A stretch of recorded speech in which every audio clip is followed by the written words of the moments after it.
Chinese culture, Māori culture, and the Pacific culture, we have, throughout a year of policing, I find that we have lots in common. We always respect our female elderly in our family, and mums, aunties, and whoever they are the boss. We always respected our boss at home, our wife, and so we got lots of culture is similar.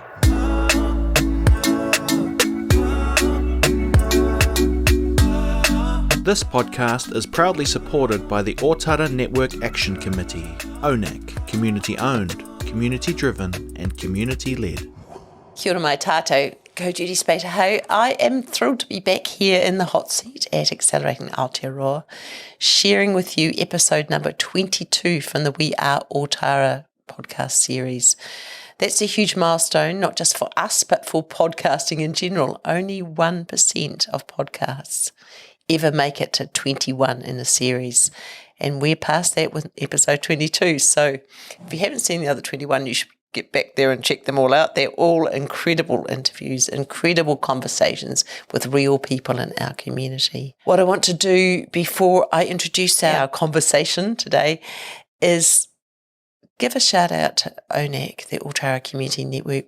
We really, really wouldn't be here today without ōNAC's support, and we really, really appreciate that opportunity, not just for us, but also for Ōtara. It's really important that we record our history here in this town so that we've got it forever and we can share it and understand how other people think, other people talk, what other people's hopes and dreams are, what their learnings are.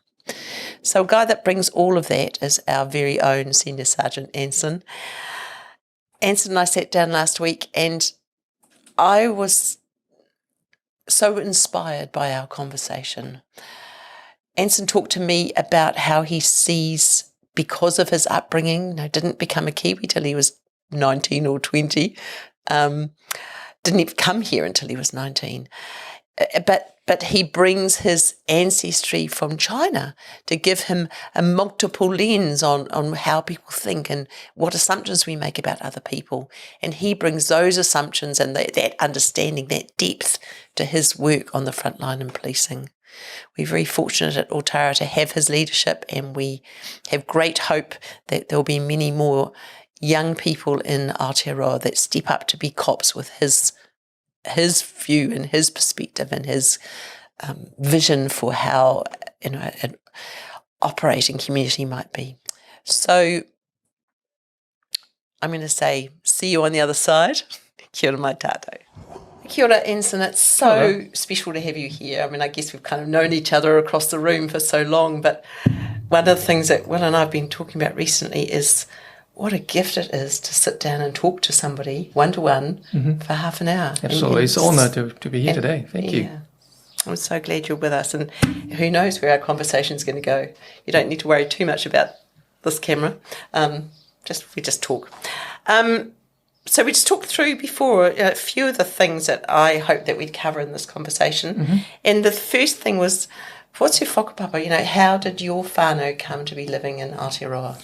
Right, so that track backs to a long time ago now. So I started my journey in this country back in 2001. So I was 19 back then. I'm from China, and a city called Guangzhou is a southern part of China, not far away from Hong Kong.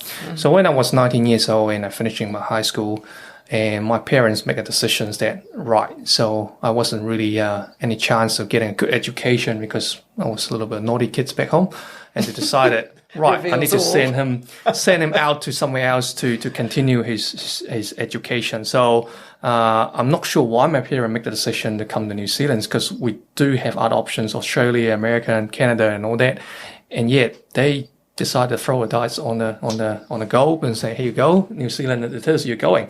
So when I came to this country when I was 19, I knew nobody here.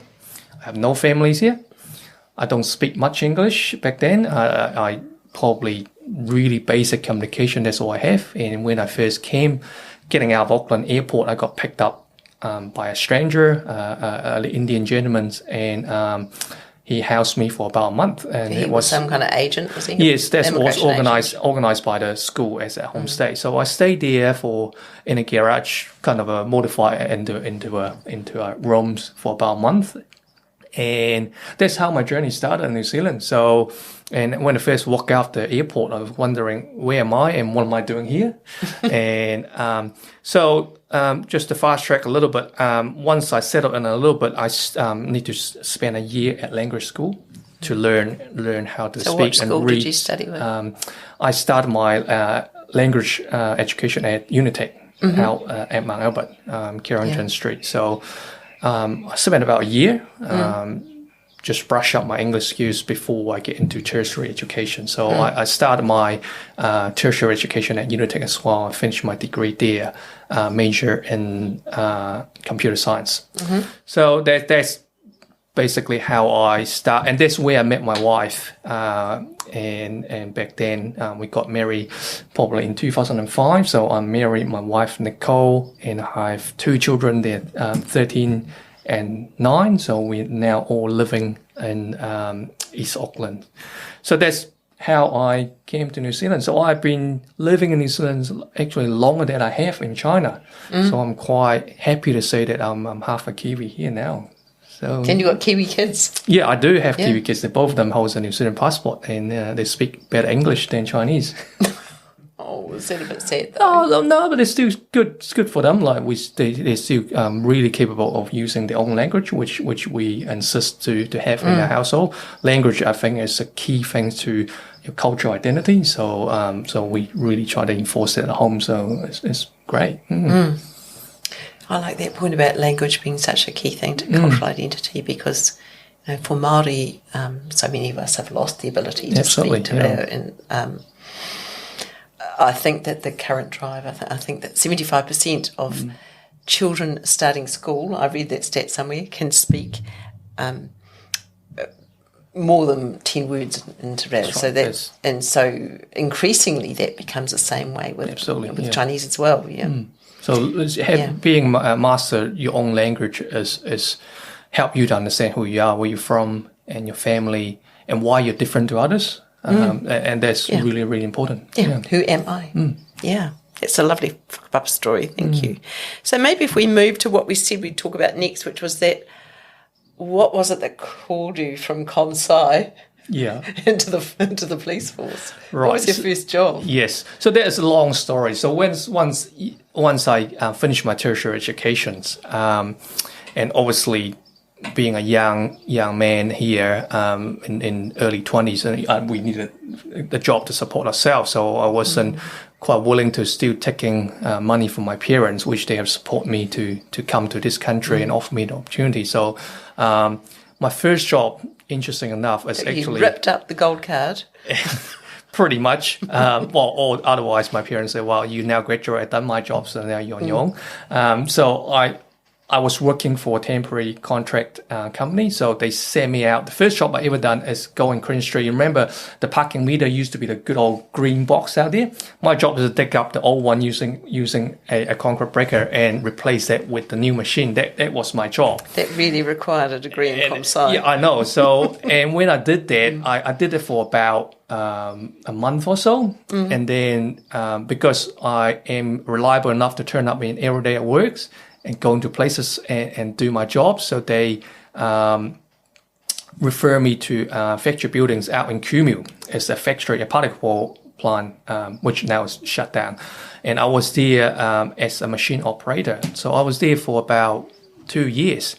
Don't get me wrong, and that actually a good money get me pay really well and helped me to save up enough deposit to buy my first house. So, but like you said, and I was keep asking myself, what am I doing? I've got all this educations, and yet I'm just pushing a button, watching a particle ball turn around every day. So, and doing shift works as well.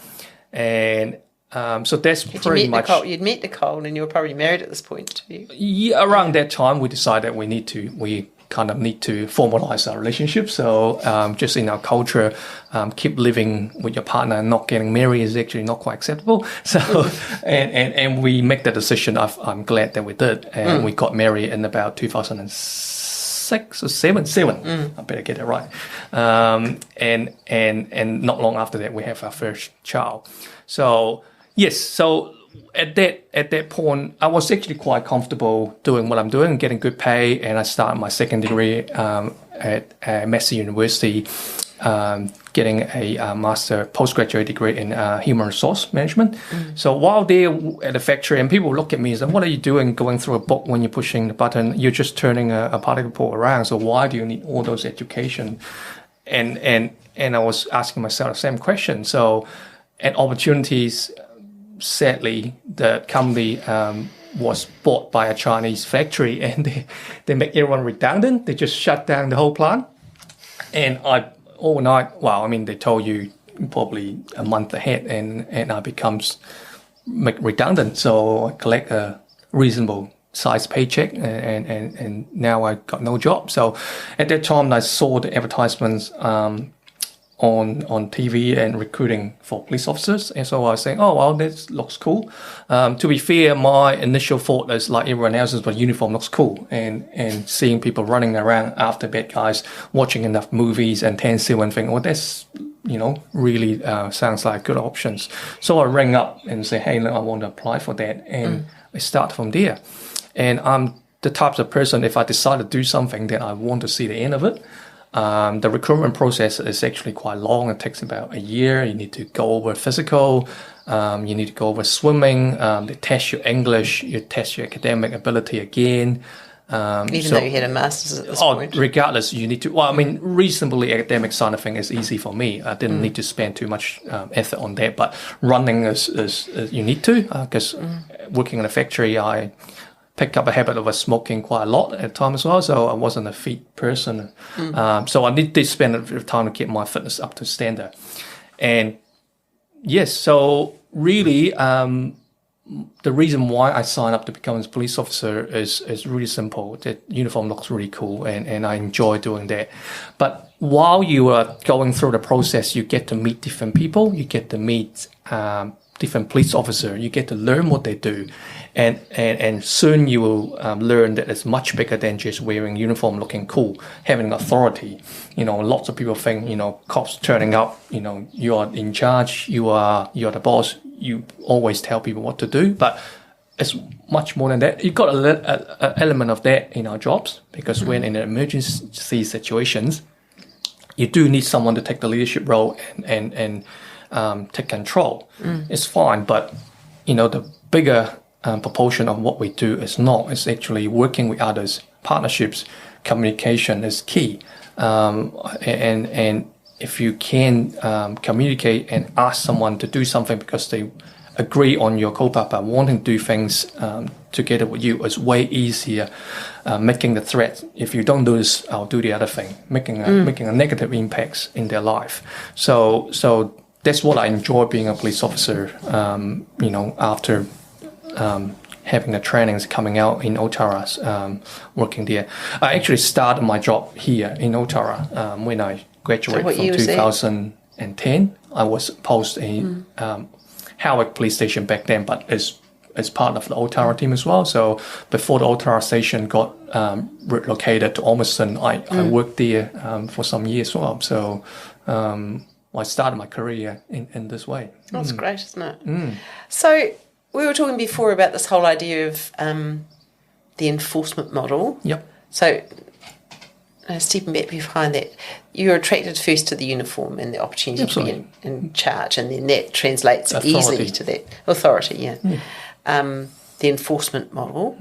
And then we were talking about beyond enforcement actually is empowerment for people. Absolutely. So that when I stop robbing a shop, not because no, that's not a very good example. You probably don't know, but my postgrad was in criminology. So while you were doing HR, I was doing criminology. And I spent a lot of time in prisons, at Eden and Perry. And Perry was a maximum security prison in those days. So there were some interesting fellows there. But I guess I explored that very much myself too. In that situation, I was teaching inmates to English and maths to get them through their school leaving quals because of this hypothesis I'd established that said actually education will reduce recidivism. And so it's the same philosophies, and that's the same kaupapa as what we're talking about, is it? Let's not offend because we don't want to be enforced, which increasingly is an empty philosophy for young people anyway. They don't really care. Let's bring whānau to a place where they feel, that they feel that they can make their own correct decisions. Yeah, absolutely. So really fundamentally, I mean, we need to agree. We need someone in society to enforce the law. So we have the law decided by Parliament, and that's what acceptable behaviour, what is not. And you can't expect communities or citizens to try to self-enforce those laws. So you need someone that come in and actually be the person to enforce it, and that's where police officers or other agents in doing different types of things. So that's where we come into play, and we can't get away from the fact that our job has got a strong percentage of it, a big percentage of it is enforcing the law.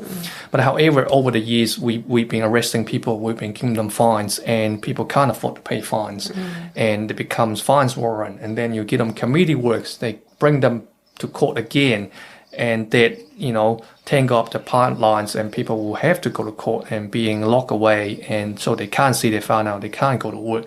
So if you look at that, the outcome is not great. Why do we want to have law? Why do we want people to obey to our rule, to behave in a way that majority of us accept as a good behavior? And because that is accepted by everyone, that's a safe environment, that's good for everyone.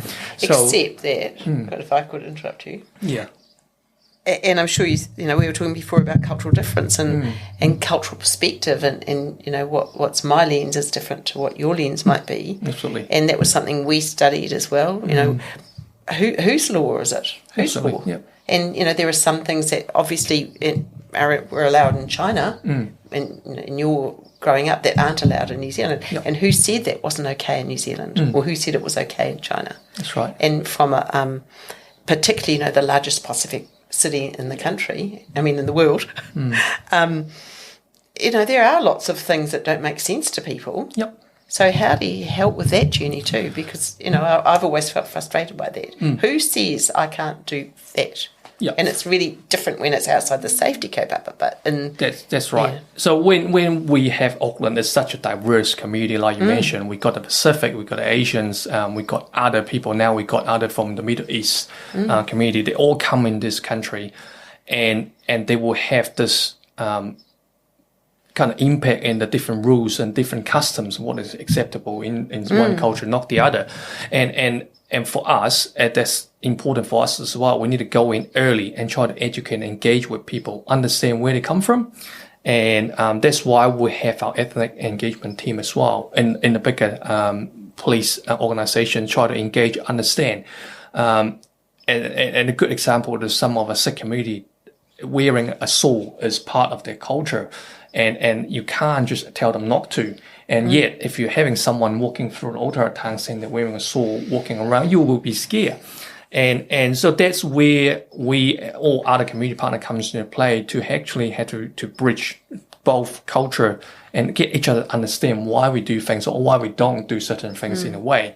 And most of the time, 99% of the time, if we have that connections, and that problem will be resolved. And we don't need to get the police to come and enforce the law.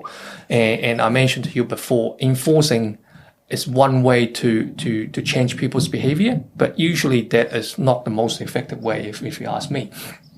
Because that usually associate with people in a difference in authority when the governments per se or agency come and tells you that's not something you're not allowed to do because you've done it, now I'm going to punish you by the court at the end of it. So you will walk away with this negative experience. And it may be, and for some of us will say, well, let's not do it again. But we also need to understand, if some of the family that they didn't have the privilege, had to have the education, didn't have the privilege to actually understand the system and when they were young, and that's what acceptable, because people might come and do the same thing to their grandparents, to their parents, now to themselves. And to them and say, well, I mean, that, like you said, that's not my law. I do not accept that. So you can do whatever you like to me. I'm going to carry on behave how I always will be. So that's where enforcement will never going to achieve anything to change that types of mindset and behavior. Yet, empowerment, like you mentioned, or engagement and will create a positive impact to show them as a better way.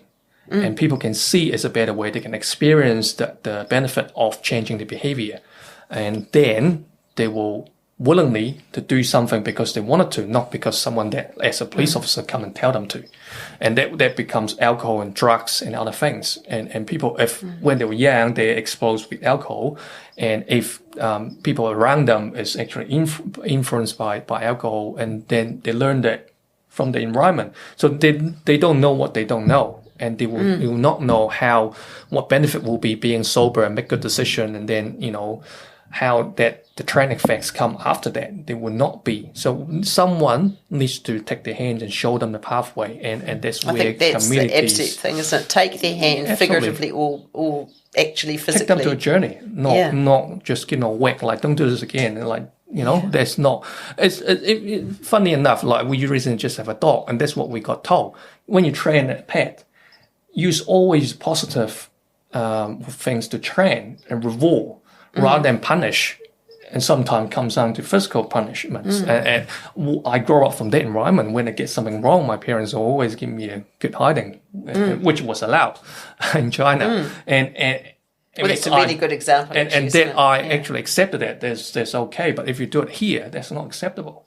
So just get back to that questions and the enforcement rules, the role that we play is needed when things really heated and we need to do something urgently. However, after that, once we deal with the instance initially, and or before that even happens, and we need to engage with our community partner. That's where everyone, ōNAC and you guys and whoever is happy or willing or can to come in play and help us to achieve that kaupapa. And we can't do it ourselves as police officer. And for the obvious reason, because we got demand, we got the response to this emergency, but we got a big proportion of our time invest in this types of relationship, and that is going to, at the end of the day, bring us the best outcome that we want to achieve. Yeah. And, talking about those ōNAC safety meetings, I see them how powerful they are. You come, but you bring your junior members of your team, and you bring senior people from other walks of life. I didn't quite work out who those guys were the other day, but they seem to have a good time. But for them to see, that your community, effectively, that's what it is, isn't it? This is the lens that the Eastern Manukau East team has on the community, and it becomes a lot stronger for that empowerment model too. Absolutely. So that kind of a setup works in both ways. First, for our community to understand what actually happened in our area, because people gossips around, people read things on grapevine, Facebook and Instagram and all that kind of media and social media as well, and they may not have a true understanding about what actually happening around us. For us as police, we are really evidence-based, so we will see what crimes been reported, and this is the risk, and those were the vehicles being targeted, and those were the area at this time as being a higher risk area. We need to send more police officers there. So for us it's that, but we sit behind a computer and looking at that and thinking about, well, that's what we need to do. But however, we do not know how people feel. How people feel is only going to come by a face-to-face conversations, and your reality, your perception is your reality. Doesn't really matter how I tell you many times, well, the street you live on is safe. But if you don't feel safe, and regardless what I tell you, you're still feeling not safe. So it works both ways. And by us coming on and showing you the number, the stakes, and what's been happening, more important, the good work story has been happening, and shows the community a better understanding and give them a better understanding or perspective about what's truly happening around Ōtara bigger in the eastern Auckland area. I was thinking about what you said the other day too, that the specific details. If you drive a Honda Fit, a Toyota, any of these 5 cars. Yeah, there's 5 cars, Yeah, 5 cars, and the reason why these cars are more likely be targeted, targeted is because they haven't got an override for the immobiliser, the immobiliser. Thank you for these specific words. And, you know, how about, because that's what you said, wasn't it? How about we get together, see if we can get someone to fund some of these immobiliser units. Or steering wheel locks. What are they called? The steering wheel locks. Yeah, steering wheel locks. Medical. Let's go mechanical. Locks. Why not? Why not? And let's do that and somehow make them available to communities so less cars get stolen. So I've still got my car when I wake up in the morning, and there are less RAM rates. Absolutely. And there are less kids that have had that shocking car conversion experience, which is the beginning of a not prosperous journey. Yeah. So that's how I see why it's important to have that going on. And the conversation is how those things come out and the partnership. I mean, I felt very excited, actually. That was a high point of my week last week. Not that we've got anywhere on it. So I'm aware that time is moving forward. One of the things I was wanting to ask you about, so we've talked about some really good strategies. What does that look like on the ground? What's some really great news stories that you've come across that you've experienced in recent times? In recent times, so I can share similar examples that we have success on having our staff at the right place at the right time. So not long ago at Eastamaki, I shared a meeting. An elderly gentleman was doing shopping, coming out to his car. So we got the offenders coming up to another car and just jump into the passenger seat and just grab his wallet, took his credit card, got back into the car and ran away. And this gentleman in his 60s decided, well, I'm not going to let you get away with my property. So he hung on to the car and it got dragged on the road and got injured a little bit.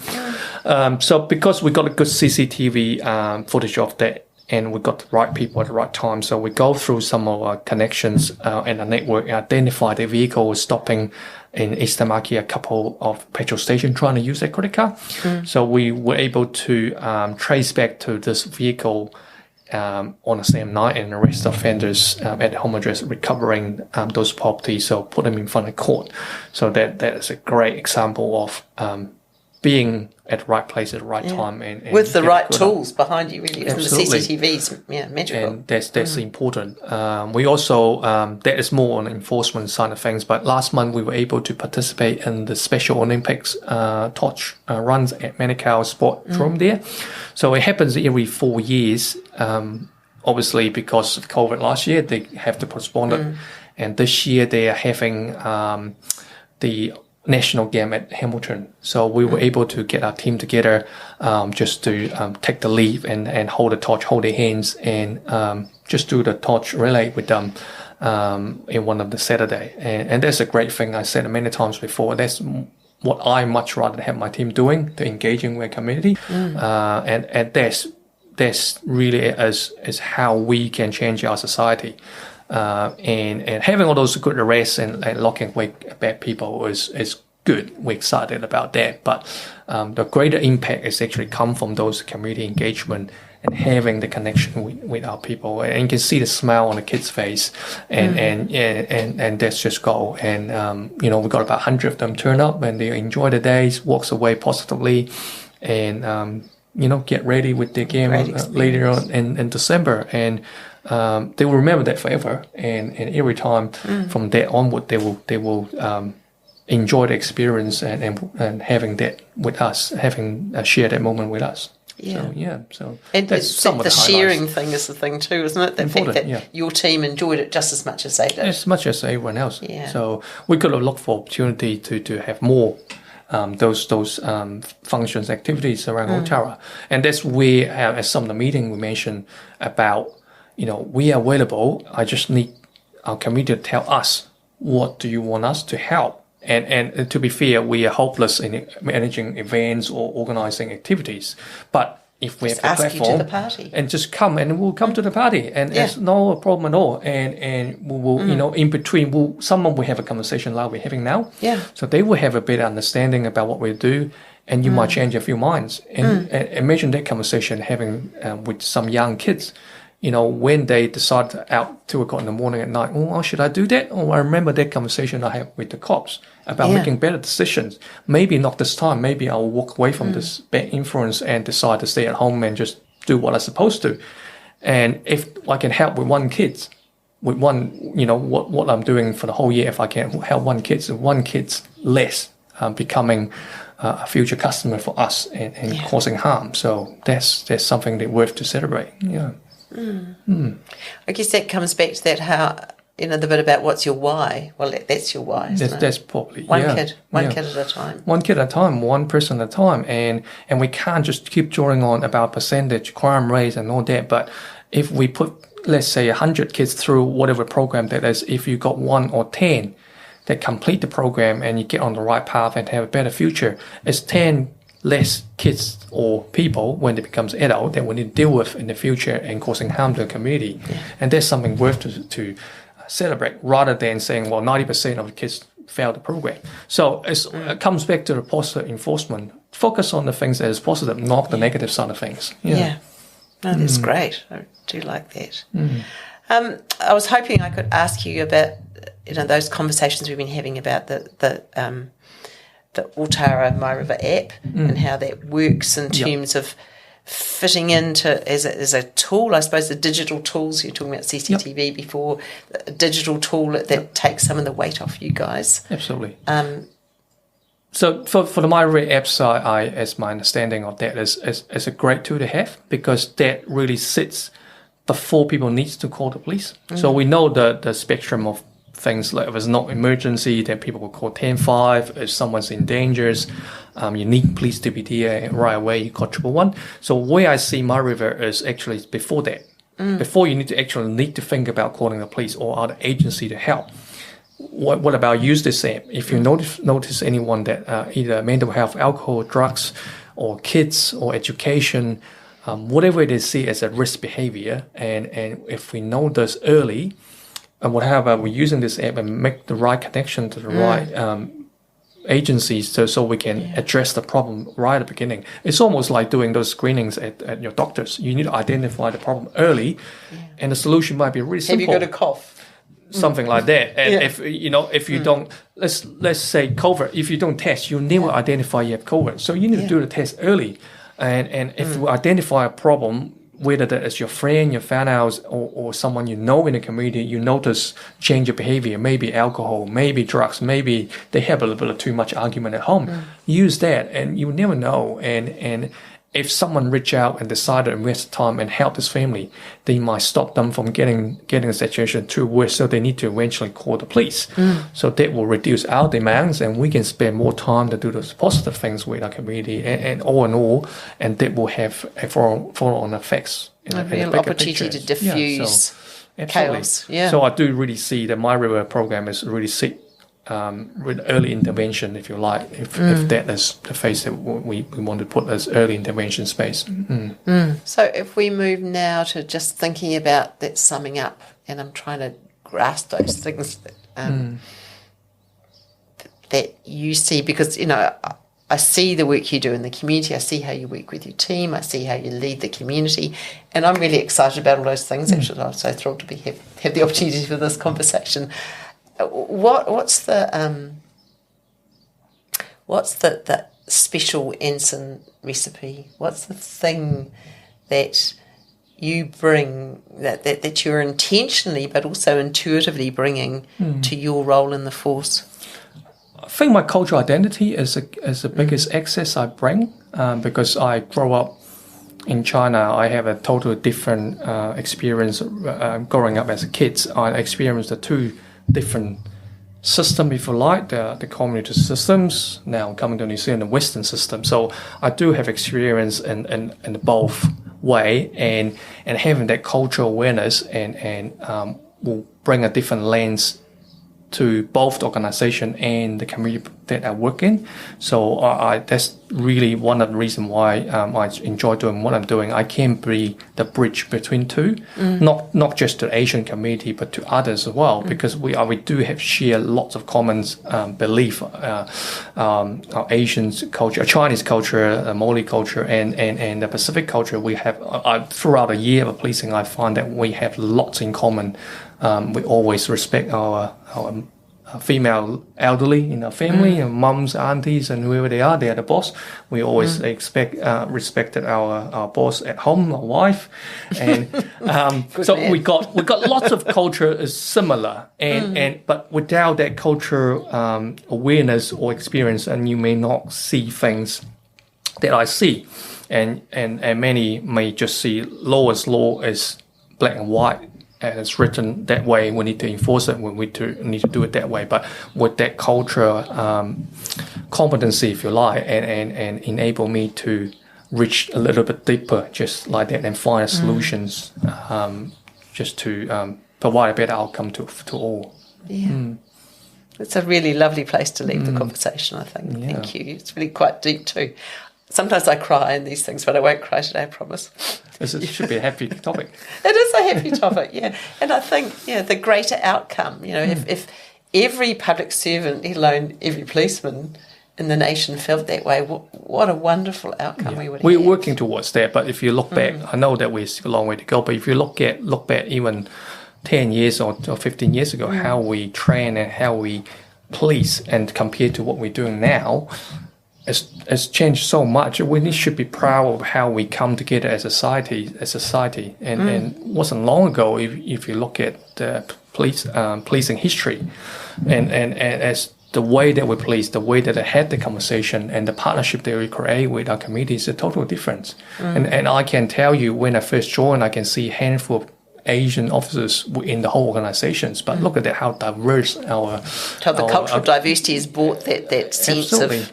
Absolutely, and it's a different way of thinking, and if we have one single voice and one single culture in one organization, then we're never going to be able to grasp the opportunity of doing things differently.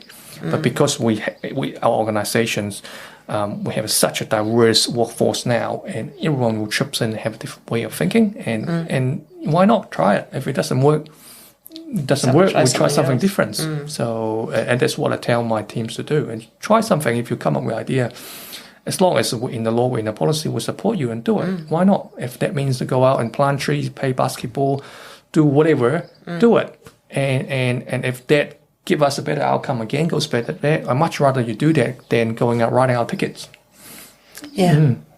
So it's I guess another nugget of hope that law and order has a future, because sometimes we feel it doesn't, particularly in Ōtara. We feel fearful for our whānau, fearful. But with your leadership and that kind of vision, we're very fortunate, really. So that's what we're working towards. So yeah. Thank you. No, thank you.